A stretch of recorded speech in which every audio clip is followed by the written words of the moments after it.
A Chinese Consul General takes aim at Canada. The diplomat accused the country of becoming a running dog for the U.S., and Justin Trudeau of being a spendthrift.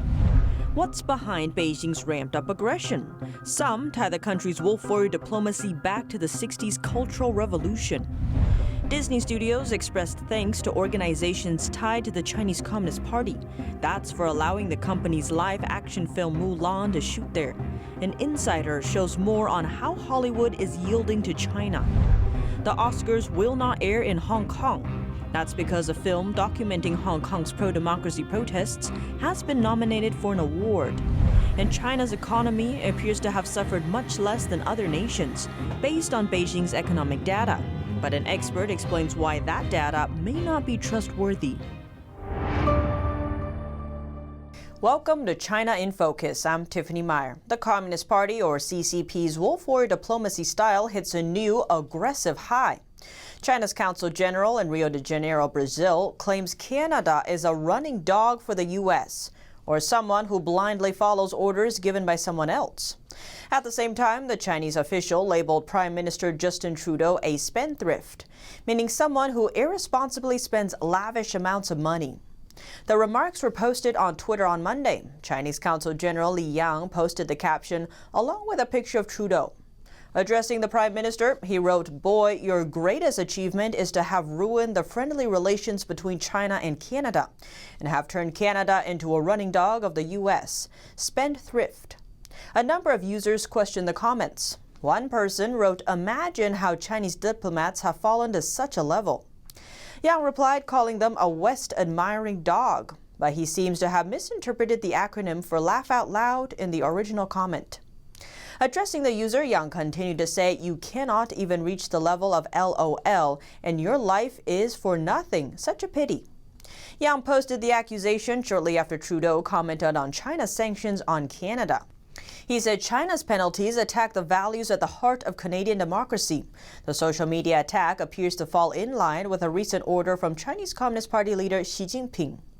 Voice of America reports that 2 Chinese diplomats confirmed the information. In the order, Xi commanded all Chinese diplomats to show what he called fighting spirit when facing challenges, like in dealing with U.S.-China relations. What's behind Beijing's wolf warrior-like diplomats' rising aggressiveness? Many people draw a parallel between the Chinese regime's current wolf warrior diplomacy and the Cultural Revolution of the 1960s and 70s. The revolution gave rise to a group of far-left Maoist youth known as the Red Guards. The generation of Red Guards are now in their 60s, and many are now occupying positions of power in China. Many people see parallels between CCP leader Xi Jinping's call for a spirit of struggle and the violence and the chaos of the Cultural Revolution. Soon after the Cultural Revolution began in 1966, the CCP's Central Cultural Revolution leading team ordered regime officials to send Mao's books to Chinese embassies abroad. Mao's writings focused extensively on struggles against the capitalist West.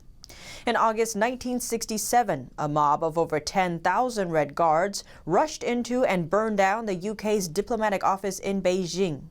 It was the most serious diplomatic incident during the revolution.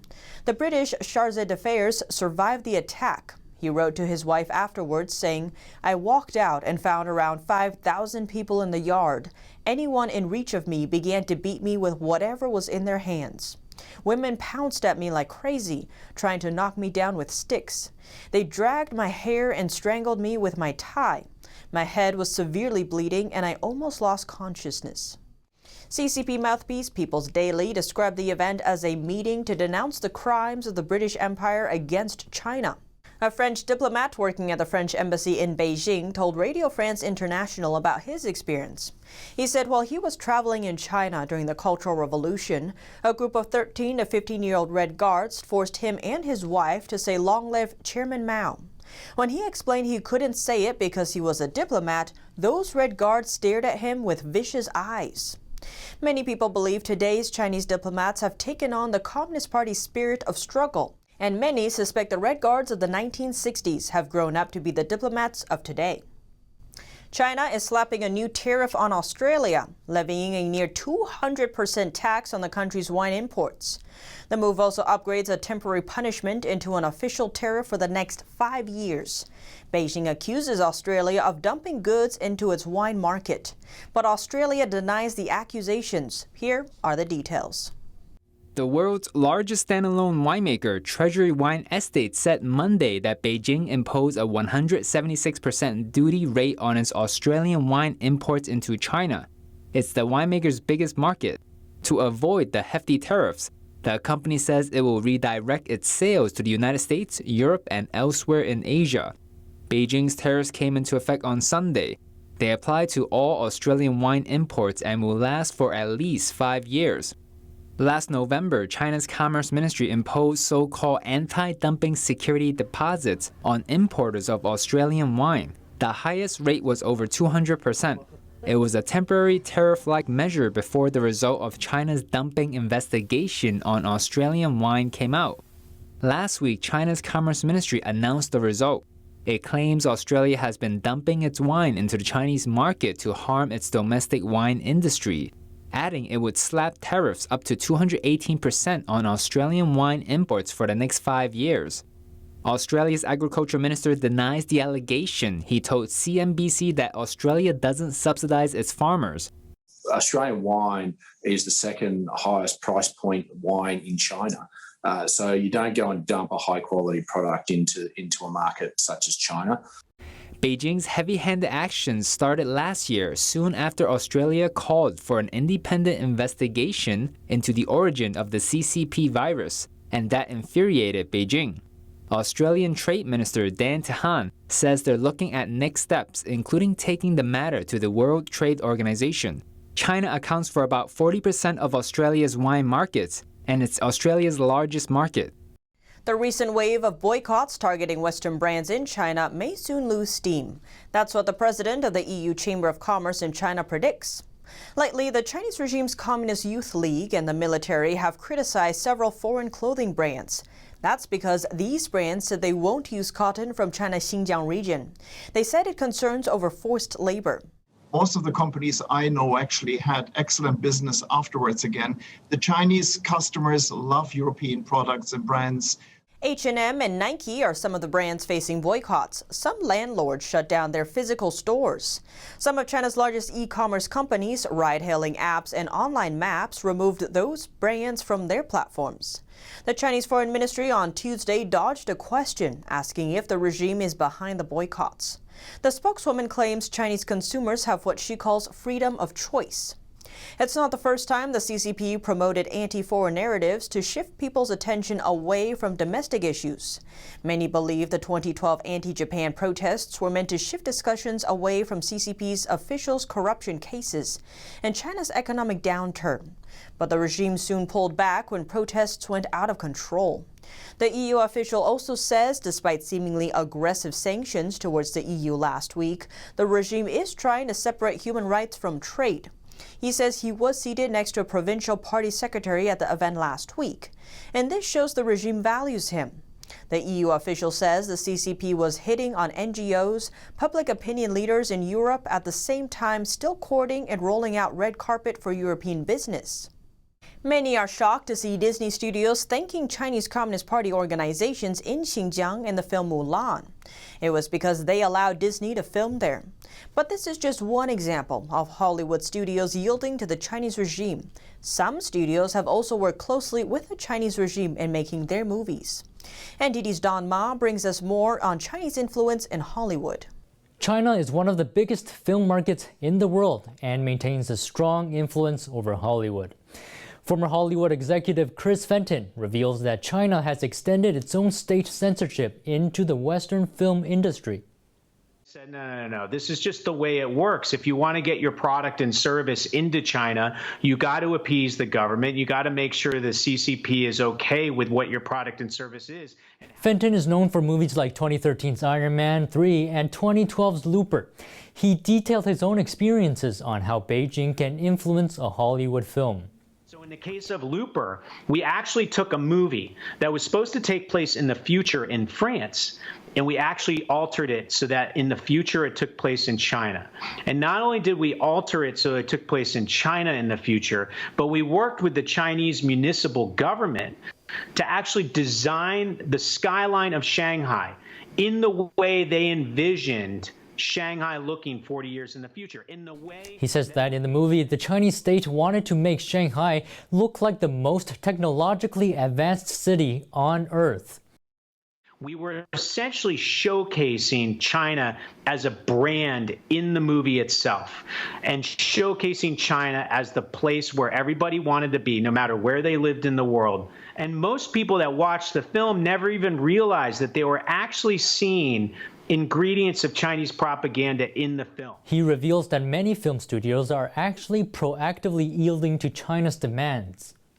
But there's lots of cases now where studios are actually placating the CCP and then also working with the Chinese government to actually portray Chinese in a certain way, staying away from sensitive topics, whether it's Tibet or Taiwan or Hong Kong or the Uyghur atrocities, whatever it is, there's a real Fenton believes that the only way Hollywood can push back against Chinese influence is if the industry boycotts the Chinese market.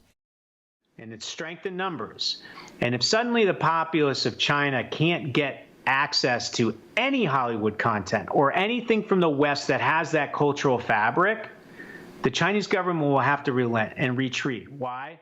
Because Chris Fenton has also written a book on the topic. Titled Feeding the Dragon, it talks in detail about China's soft power struggle and Hollywood's trillion-dollar dilemma. Don Ma, NTD News. Today, the Biden administration released its first annual country reports on human rights practices. Secretary of State Antony Blinken highlighted several states in his remarks, including China and Burma. Secretary Blinken released the 2020 country reports on human rights practices at the State Department Tuesday afternoon. This is the department's 45th such annual report to Congress. The trend lines on human rights continue to move in the wrong direction. This year's report details the Chinese Communist regime's extensive human rights abuses. It says the regime committed genocide and crimes against humanity in the last year against Uyghurs and other minority groups in Xinjiang. Activists and some organizations continue to accuse the regime of forcibly harvesting organs from prisoners of conscience, including Falun Gong practitioners and Muslim detainees in Xinjiang. The report also listed significant human rights issues in Hong Kong.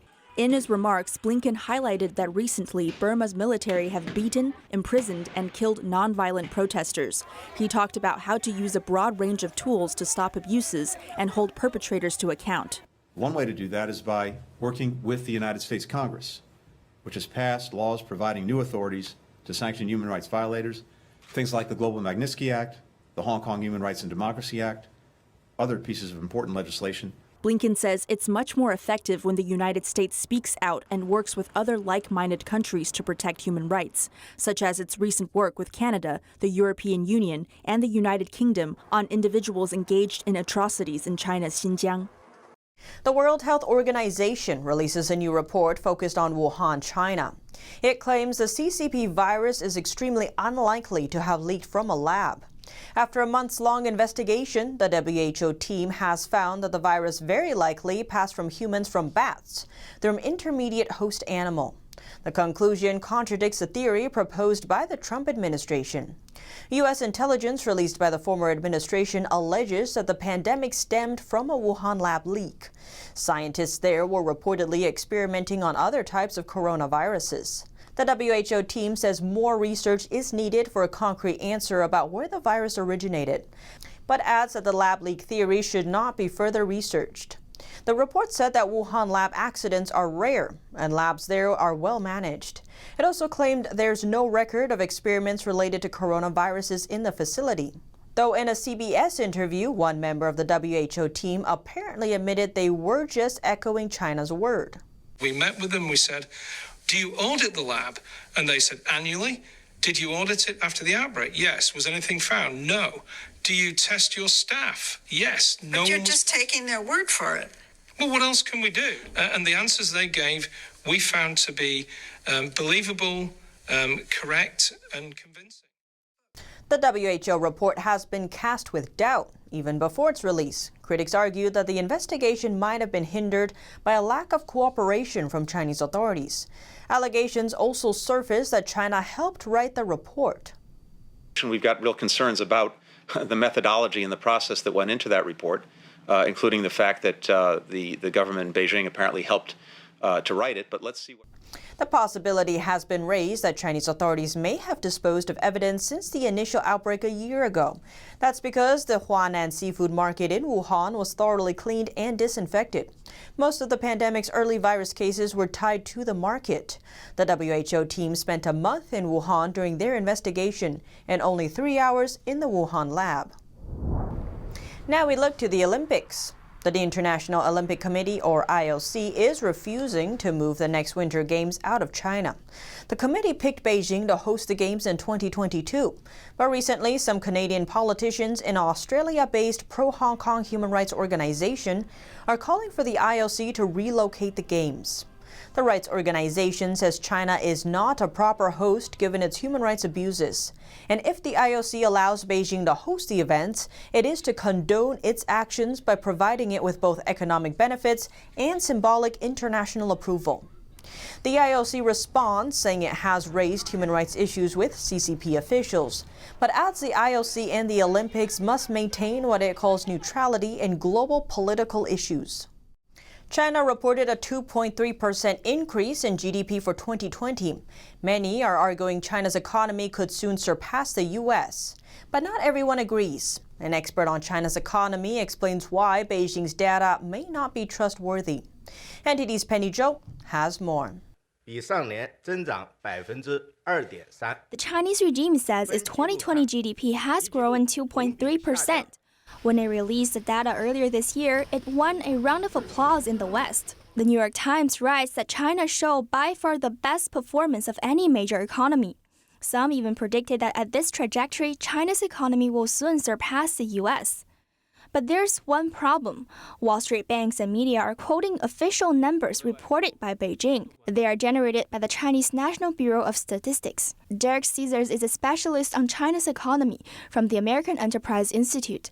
He now also serves on Congress's U.S.-China Commission and as the chief economist at data firm China Beige Book. He noted a problem with the Chinese National Bureau of Statistics reports. They usually have about a 100-word quote praising the Communist Party and praising Xi Jinping. It's nothing to do with the numbers. They're telling you they're an arm of the party, and that party lies when it's good for the party to lie. And we know that outside of economics. But for some reason, foreign media just repeats Chinese economic claims, and they shouldn't. There seem to be inconsistencies in the official data. China reported a GDP contraction of less than 7% in the first quarter of 2020, but Censors said the real number is close to 17%. Well, I'm using basically China's own numbers. If you look at what China said, this is what happened to consumption, this is what happened to investment, this is what happened to net exports, this is what firms are reporting. China had a survey of firms being open and closed during COVID. Industrial production, services production, they were all worse than GDP. Like it's how everything that goes into GDP is worse than GDP, and somehow GDP is not bad. And this is honestly the way the Chinese report things. They have a headline figure that they don't want to be too unstable. It had to be somewhat unstable during COVID, but they smooth it out. Everyone understands this, including Chinese statisticians and economists. So in the first quarter, the smoothing was really bad because the situation was so exceptionally bad. And for the rest of the year, they didn't have to do as much changing of the statistics, so most of the errors are in the first quarter. He suggests the U.S. government should put together an independent assessment of how the Chinese economy is actually performing. There's something fundamentally wrong about the way we treat China.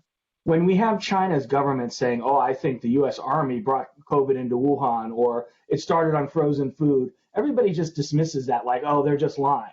But then when they announce their GDP and unemployment statistics, like, those are true. Like, it doesn't make any sense. Censors explained that comparing U.S. and Chinese numbers and concluding that China will overtake the U.S. doesn't make sense either. You shouldn't be putting those numbers together. And so it says, well, the IMF estimate, the IMF just takes the Chinese number. Everybody just takes the Chinese number. So it's a Chinese number that is put out for the use of the party and an American number that is trying to be, that has flaws, independently estimated. Those two things shouldn't be compared. China's economic numbers have been used to justify its authoritarian mode of government. Censors argues GDP isn't as meaningful an indicator as people think, pointing out that it drops to zero at the beginning of every year. He says looking at national wealth is a better way to compare economies. What do you think China's own report of personal income is? And their own report is $5,100, and the equivalent American figure is $56,000. So if you want to lose 90% of your money, go to the authoritarian system. I think people don't understand China is much poorer than the United States. In addition to all the political issues, in addition to the fact that I can have a conversation with you and I can criticize America whenever I want and say we're borrowing too much money and we're thinking about current politics instead of the future of the country, and nothing will happen to me. You can't do that in China. You say something bad about Xi Jinping, that's the end of your business, if not worse. So in addition to all the political issues, the average American makes 10 times as much money as the average Chinese. So don't forget that. I think a lot of people see these GDP growth numbers and they think, oh, it must be better to, economically in China than it is here. And that's ridiculous. China is far, far behind. In order to get a more accurate understanding of China's economy, he encourages people to look behind the headlines about GDP and to do their own research. Penny Zhou, NTD News. The Chinese regime reportedly forced a Chinese law firm working for Hong Kong protesters to dissolve. The law firm is based in China's Henan province and was linked to a case involving 12 Hong Kong activists detained in China. The law firm told Radio Free Asia on Monday that CCP officials told their boss to shut down the firm. Officials said the firm must dissolve of its own free will. On top of that, CCP officials also slapped a travel ban on one of the lawyers there. He originally had plans to go study in the U.S. The lawyer protesters saying it's definitely illegal and they are not going to let up. The director of a Hong Kong human rights group told Radio Free Asia that the move will compromise China's judiciary system. Lawyers are now less likely to take sensitive cases, and there will be nobody to ensure authorities follow the rules. The law firm was defending 12 Hong Kong pro-democracy activists. Last August, Chinese authorities captured the activists as they were trying to flee from Hong Kong to Taiwan on a speedboat. After being detained for months, 10 of them were sentenced to prison.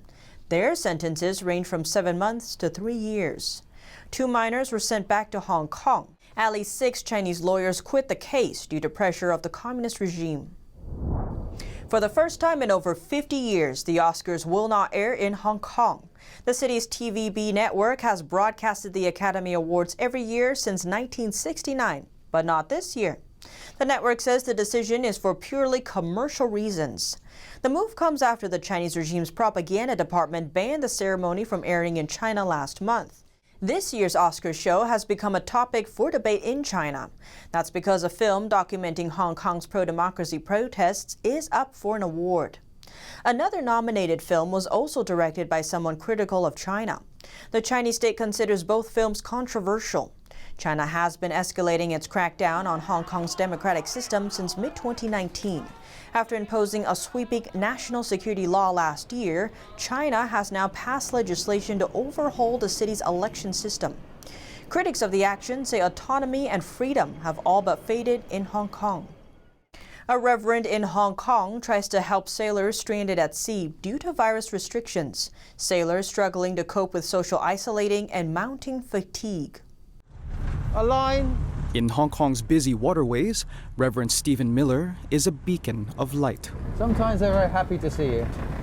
Coronavirus restrictions have made it difficult for those that crew the world's container ships to disembark and for replacements to take over. So Miller does supply runs for sailors unable to leave their ships, delivering SIM cards and snacks via ropes thrown from the deck. He says he does this out of fear for their mental health. You can just imagine it for yourself. You've been planning to go home, you've been planning to do things for your family, or maybe see a young child for the first time in many, many months, and that then is taken away from you. The International Chamber of Shipping estimates about 100,000 seafarers still currently stranded worldwide.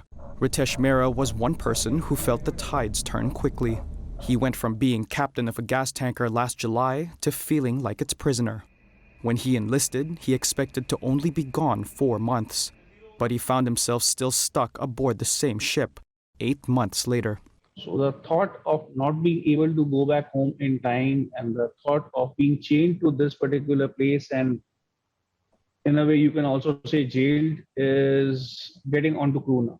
Mera was forced to miss holidays and a funeral away from his family in New Delhi, all while having to manage a nervous crew, struggling with mounting fatigue and social isolation. Mera was finally able to leave the ship in March. Now he's preparing for quarantine before being reunited with his family.